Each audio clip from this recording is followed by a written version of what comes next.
ඔයාගේ dream house එකේ ඔයාගේ සෙටින් අවුට් එක ඔයා හරියටම කරගත්තද? ඒ වගේම සෙටින් අවුට් එකට අනුව ඔයාගේ ෆවුන්ඩේෂන් එකත් හරියටම කරගත්තද? එහෙනම් මේ ටික ඔයාට ගොඩක් වැදගත් වෙයි.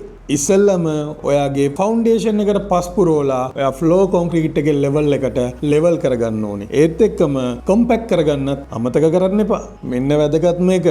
ඔයා අනිවාර්යයෙන්ම ඇන්ටි ටර්මයිට් ට්‍රීට්මන්ට් එක කරගන්නම ඕනේ. එහෙම කරොත් ඔයාට පස්සේ පසුතැවීමක් නැතුව ඔයාට ගෙදර ලස්සනට ජීවත් වෙන්න පුළුවන්. අන්න දැන් ඔයාගේ ෆ්ලෝ කොන්ක්‍රීට් එකට රෙඩි. ඔයාට පුළුවන් ඔයාගේ ෆ්ලෝ ලෙවල් එක හරියටම බලලා ඒ ප්‍රමාණයට ෆ්ලෝ එක කොන්ක්‍රීට් කරගන්න පුළුවන්. හැබැයි එකක් ඔයා මතක තියාගන්න ඕනේ ඔයාගේ බාත්රූම් එක වොෂ්රූම් එක එන තැන ලෙවල් එකේ තියෙන ඩ්‍රොප් එක තියන්න සහ ඒකේ අවශ්‍ය බටර් ලයින් ටික ප්ලම්බින් සිස්ටම් එක පොළොව යටින් යන කොටස හරියටම හදාගන්න.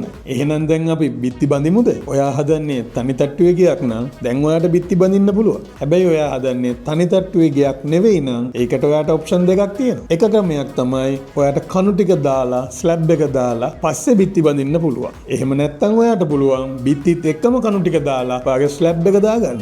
මේ කොහොම කරත් ඔයා මතක තියාගන්න ඔයාගේ ලී උළුහව් ටික මේ බිත්ති බඳින ගමන්ම ඉර කරගෙන එන්න.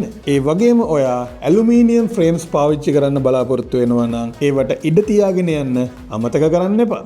ඒ වගේම ඔයාගේ බිත්ති බඳින ගමන් ඔයාගේ ස්ටෙයාකේස් එක හදාගන්න අමතක කරන්න එපා. බිත්ති බඳින එක හරියටම කරගත්තොත් තමයි ඔයාගේ ගෙදර ටයිල් එක මුළු පරස් නැතුව නීට් එකටම කරගන්න පුළුවන් වෙන්නේ. මෙන්න මේ වගේ ඔයාගේ ගෙදරත් ලස්සනට නීට් එකට හදාගන්න ඕන නම් එදිරිසිංහ හෝම්ස් අපිට කතා කරන්න.